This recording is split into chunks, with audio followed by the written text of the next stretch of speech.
Good afternoon, everybody. On this Wednesday hump day, November 26, 2025, I got all of your stories for your rush hour ride home, or maybe you're commuting, I don't know, to your in-laws' house. As I'm recording this episode, I'm in my in-laws' basement, and that's why, isn't it lovely to be at the in-laws?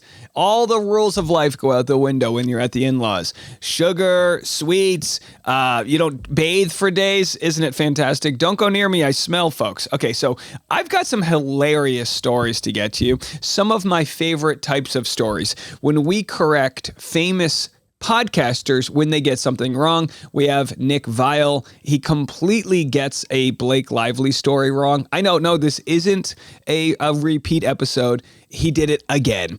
Yesterday, I was on Reality Steve's podcast. I actually think it aired today.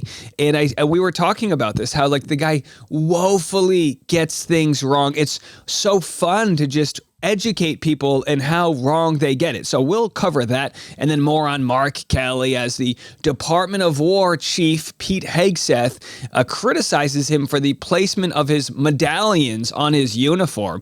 Good grief, you drunk. You know what I mean? It's like, look, I don't care. You want to go out there and have some eggnog, spike it, do whatever you want, folks. Live your life. But not when you're the chief of the Department of War. What a weird ego this guy has that he's coming after American hero Mark Kelly, astronaut. So we'll get into that and so much more. Big special election happening here in Tennessee. And you can tell it's a close race because the Republicans are coming out with some smears on Afton Bain. She's trying to flip a red seat in the House of Representatives. All these stories and more starts right now on The Rush. So if you're wondering, Dave, how do you record when you're on the road? Well, I forgot to bring my tripod, so I'm using a trusty suitcase with a pillow on top, and then I've got that propped up on a DVD of the Twilight series. So that's what I'm using here, but I bring it all for you. I got my coffee here, whipped cream. Again, sugar doesn't count when it's the holidays. So let's dive into it. We've got dusty old Nick Viall here. And he's going to criticize the Baldoni camp in the Blake Lively versus Justin Baldoni case because Baldoni, I guess, is getting press, getting PR.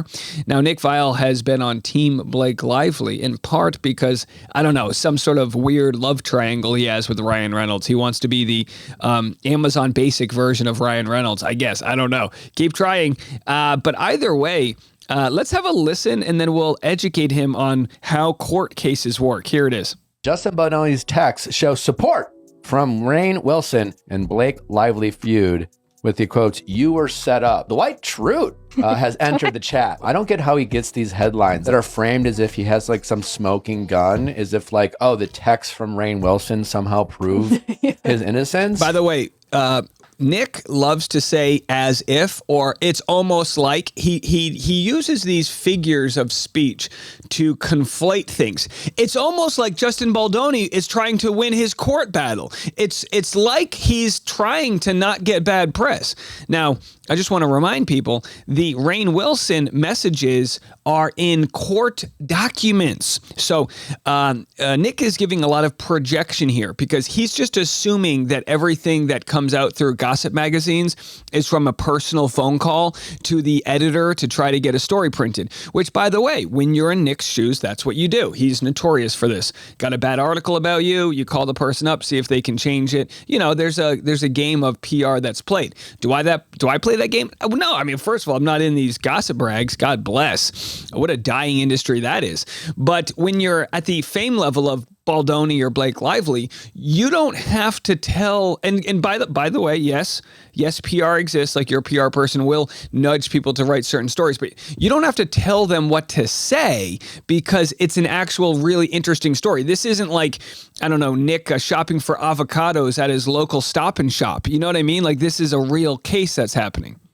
This reads like basically someone broke up with their boyfriend or girlfriend and they're texting their girls and being like, yeah, they suck. And then their girls are like, yeah, he sucks, you know? Now let's just break down. Again, Nick, it's called evidence, and it's a court case. So that means you have to submit your evidence, and then it's going to be used, and you're going to present that evidence in front of a jury of your peers. What does a jury of Nick's peers look like? I don't know, but it must involve a lot of filler. I just would imagine. So Baldoni, again, responds like these messages from last year actually prove his point. You know, that he claims he was berated for hours and that Ryan Reynolds came after him and he was so surprised. These text messages to Rainn Wilson are the exact types of evidence that people were expecting Blake Lively to provide. When Blake Lively accused Baldoni of harassment, she would have had text messages to her agent, SAG rep, mother-in-law, husband, babysitter, assistant, you name it, any number of people. She would have had messages saying, oh my gosh, he did this, he did that, whatever. It wasn't until like literally later that year when she wanted to put together a plan of attack that she remembered all of the creepy things he did. So yeah, these messages, time-stamped, really do help Baldoni's case. He said, last night was the hardest nights of my life. It's hard to describe what happened. I was ambushed. And it goes on. And they are interesting text messages. In another one, Rainn Wilson explains, wow, you were ambushed. I can't believe this is happening. These weren't fabricated events. These were a timestamp of history.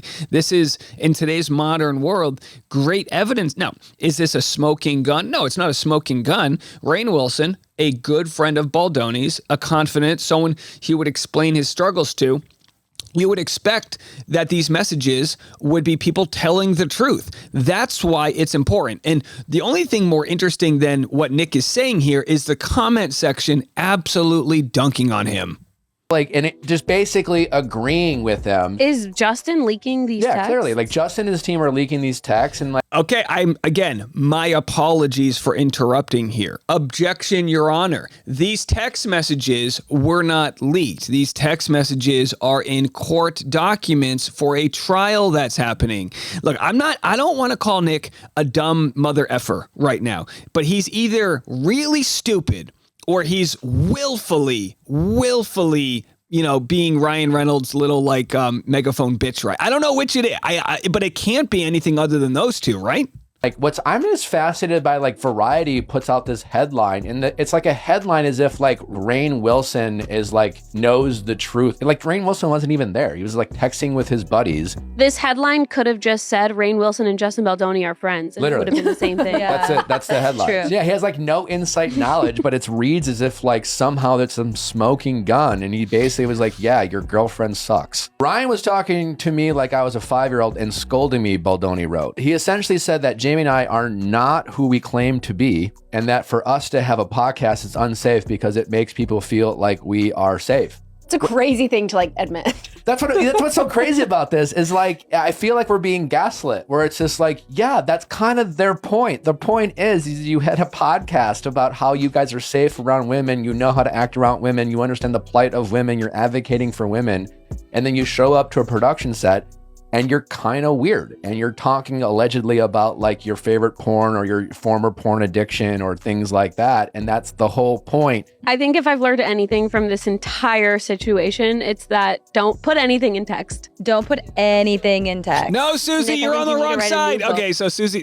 listen, Susie, I know you gotta cash your check. I understand. You gotta pay your utilities. Oh my gosh. No, listen, like, folks, you're wrong. These text messages are what you want. It's like Justin's not going to trial. He's not going to trial because he was kind of weird as a director, or she didn't like the tone in which no. They're going to trial because she's accusing him of sexual harassment. Okay?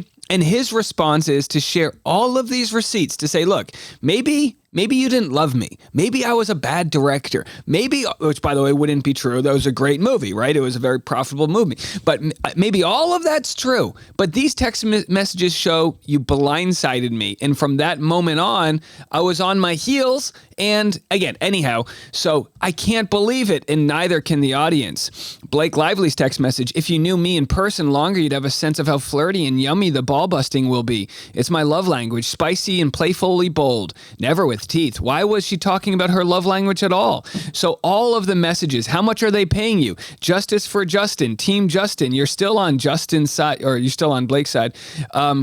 is Raisin Eyes paying this guy? So it's like one thing after another. And then Nick's posted it on Instagram. And I said, finding new ways to get it wrong. Impressive. Someone said, every time you give any perspective on this subject, it makes me want to unfollow you.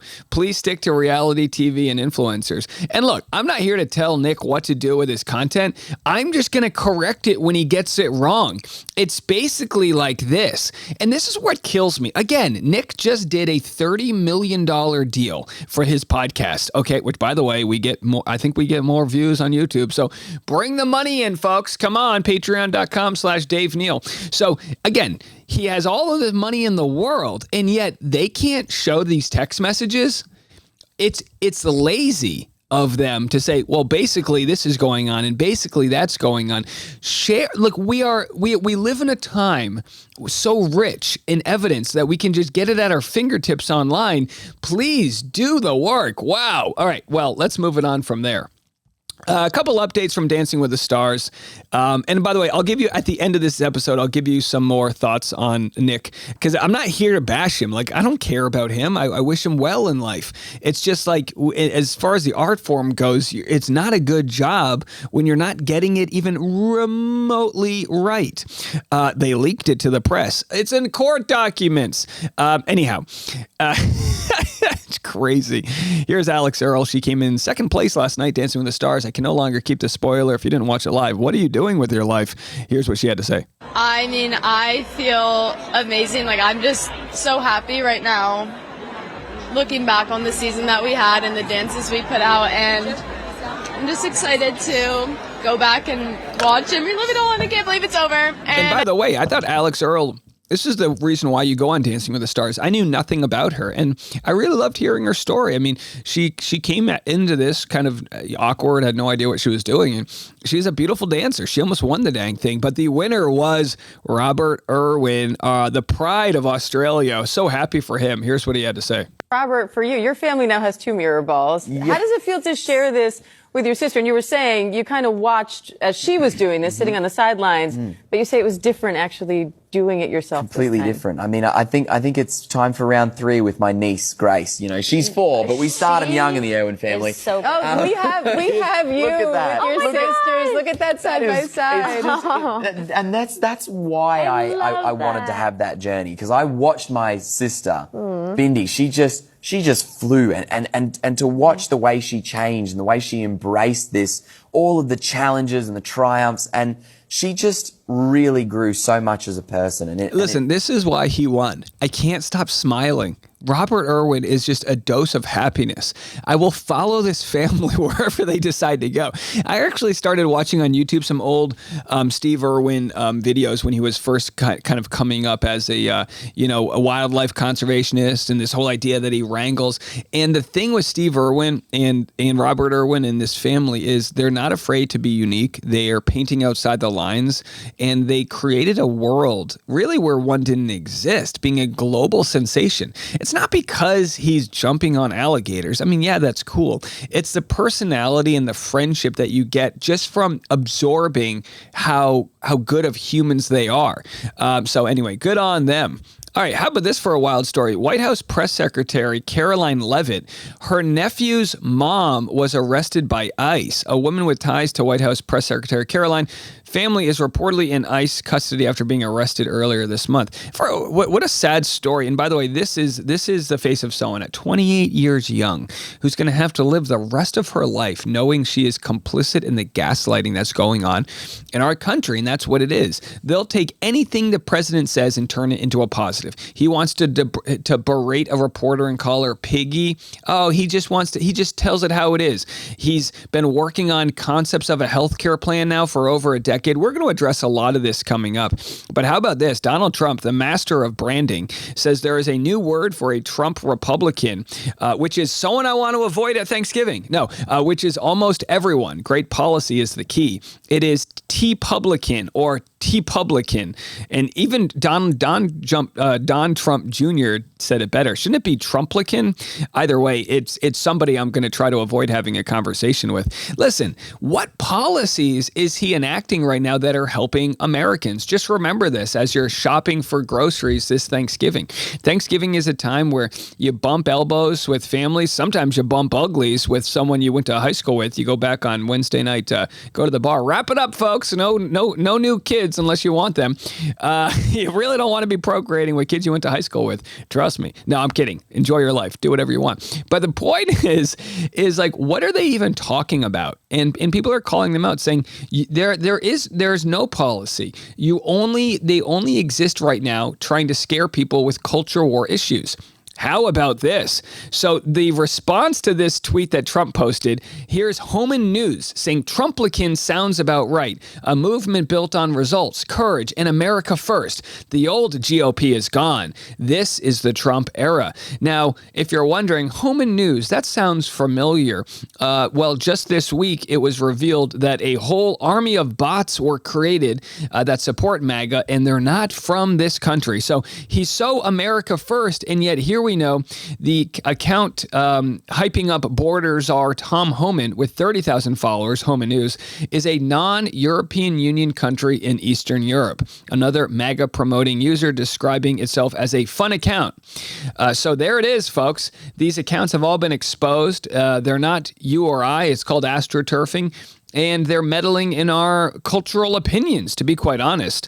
Well, maybe times are tough out there, and you're looking for that rebate check to come in. Well, Trump is now saying if you can hold on a little bit, those $2,000 rebate checks will come by mid-2026. The Republican president doubled down on his proposal on Monday, setting a timeline for the So, Doge checks on the way. Tariff dividend checks just coming a little bit later. Now, what's going to happen is they're going to say mid-2026, and then mid-2026, they're going to announce those checks will come, November 2026, after the midterm election. They're going to kick this can down the road, but they don't have a plan. They never have had a plan, and healthcare is going to be the big story of 2026 if they don't do anything to fix it. So Trump was actually going to roll out a healthcare plan, which was to extend the Affordable Care Act by 2 years. This in an attempt to keep them from a blue wave in the midterm election. Lawmakers have just a few weeks left to reach a deal to avoid a massive premium spike for ACA enrollees. I looked into it myself because I wasn't sure. Is this real? And my insurance is set to go up $7,000 for next year. That's $7,000 extra really to get nothing, just to prevent catastrophic injury. Although if that happens, then you have to fight with the insurance companies to even get approved. It's a mess. So this idea that Trump is trying to help the country, he makes promises and he doesn't deliver. Point blank. Have a listen. Look, 40 million people in some way rely on the Affordable Care Act. 4 million people, all independent studies say, are going to lose their health care as a result of these premiums going up. Donald Trump, I find it ironic that he's delaying his decision on what his proposal is when he doesn't delay destroying the East Wing or pulling out of the Paris Climate Accords twice. And so, look, this is about people and having affordable health care. We consistently see Republicans putting up barriers to health care, whether it be this, whether it be Medicaid, and putting up more paperwork that shows in Georgia, for example, people who need it, losing it. That's a problem for the Republicans. And it's so they are completely screwed on this issue. This idea that he has a concept of a plan, it's laughable. And to be quite honest, I'm just surprised more people are okay with it. We have this election coming up here in Tennessee on December 2nd. And they want to tell you everything in the world about the lady who's running in the Democratic Party, Afton Bain. Matt Van Epps, they call him Matt Van Epstein because he supported Trump's holding back of the Epstein files.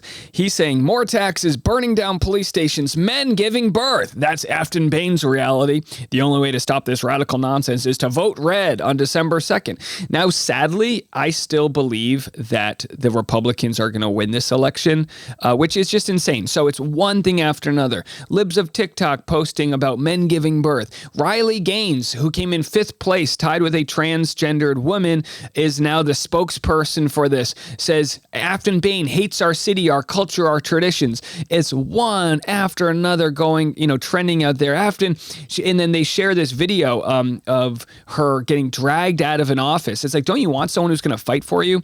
Well, here it is. Tennessee's 7th Congressional District special election poll. Matt Van Epps, 49.4%. Afton Bain, 47%. Trump won this by 22 points. So the fact that it's this close is absolutely wild. So again, here is Marsha Blackburn, who, by the way, hasn't done a town hall since, I was a child. And here she is calling Afton Bain's, saying it's performance theatrics, all because Afton Bain is willing to be dragged out of an office to fight for the people. Yeah, it's a lot. It's a lot to hear people kicking and screaming. But when the government continues to rob from you, are you worried about men giving birth? Or do you want people that are willing to get dragged out of office? I mean, honestly. And I'm very interested on December 3rd, the day after the election, to see how this plays out. I'm interested to see how it plays out because, I don't know, we'll have to see if enough people are paying attention. But the fact it went from plus 22 to a competitive race just goes to show it's getting interesting. Well, how about this? Senator Mark Kelly fights back against Pete Hegseth wanting to court-martial him, all because he said you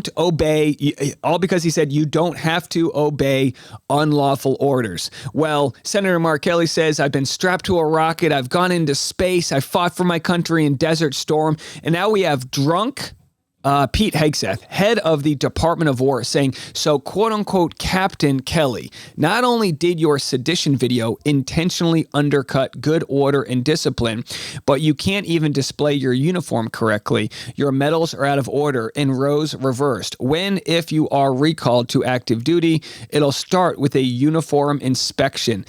I hate this guy. What an absolute loser. So we've got issues happening right now with due process. We've got issues with the, masked ICE agents tearing people apart in our country. But we also have the bombing of ships, the bombing of fishing vessels and other vessels in the Caribbean Sea. And people are dying based on bombs from our taxpayer-funded money. And the one of the leaders of the military resigned. Probably because he didn't want to be complicit with this. And if you give out, if they give you an illegal order and you do it, you're liable for what you did. We learned this from the Nuremberg trials that we don't live in a world anymore where you can say, oh, I was just taking orders. So Pete Hegseth, I'm telling you right now, tides are going to change on people like Pete Hegseth, Stephen Miller, even maybe Caroline Leavitt. I don't know. They're going to have to own up to what the hell they're doing. And meanwhile, they know that. That's why they're sending their text messages through Signal, the app that encrypts them and deletes them. So wild stuff. Here it is. While they could be, worried about, helping the affordability crisis for everyday Americans, instead we have the Department of War saying that they're going to, recommend looking into American hero Mark Kelly. Here's a response from Brigadier General Gronwald, who says, basically, Mark's right. Have a listen. If you give an order that directs a soldier to commit a criminal act, they should disobey that. What else do you need? All right, let me ask Pete Hegseth. Are his badges and medallions in the right place? You fucking idiot. You jack off. All right, so here's another clip here. Former military lawyer says that Pete Hegseth should be impeached. Get him the hell out of office. He should be literally at the edge of a bar in some dusty-ass town drinking $2 Keystone Lights. No disrespect to Keystone Light. He should not be in control of the Department of Defense or whatever he wants to call it. Rachel, you worked in military courts. You were a JAG officer. Is there a legitimate case here against Senator Kelly? Absolutely not. This is ridiculous and it's an abuse of power. And I think Secretary Hegseth should be impeached for it. Senator Kelly and his colleagues on that public service announcement simply reiterated exactly what the law is. Military members must disobey all orders that they know are unlawful or that they should know are unlawful, such as an order to commit a crime. So that's all they did. And these threats to have him court-martialed are just beyond the pale. And by the way, this can happen sooner than later. We saw Marjorie Taylor Greene. She's resigning. So this very slim majority that the Republicans have in the House of Representatives is only down to a couple seats. And there might be a dozen or so more folks that decide to retire, saying, you know what, I don't want to go up for re-election and deal with all of that nonsense. I'm out. Trump basically is running his party and running the country as an authoritarian. Nothing is going through the House of Reps. They're not doing their job. There's literally nothing for them to do. I mean, isn't that crazy? All the Democrats wanted for the shutdown was to extend the Affordable Care Act. Now they shut the government down for a month and change. All of these people get screwed. People can't catch their flights. There's all of these issues with security and all of that. And then now Trump says, oh, let's extend the Affordable Care Act. It's like, that's what they were fighting for, you idiot. So these guys can't tell their dick from their assholes, and they're trying, and they're supposed to be in charge of the government. I think we're out of time. Yeah, that's it. We're out of time here. I gave you your Thanksgiving meal. That's everything I got from the in-laws basement. I hope you enjoyed. Feel free to hit the subscribe button if you like the extra content. I think for tomorrow, I'm going to do a nice Thanksgiving episode where I just come down here and give you guys my thoughts on gratitude, which, by the way, I think are the best episodes. They usually don't trend as well in the search bar, but if you do happen to catch my content, I'll be here for you. Maybe you don't have someone to sit with you at the Thanksgiving table. Maybe you're away from your family. So let's pull up a couple chairs. So I'll see you tomorrow for that special episode. Otherwise, we'll be back on Friday. Happy Thanksgiving, everybody. Go enjoy that cranberry sauce. Just remember, be careful out there if you see some old high school flames. It's not worth it, but let me know how it goes. We'll see you tomorrow. Bye, everyone. I'm Dave. This is The Rush.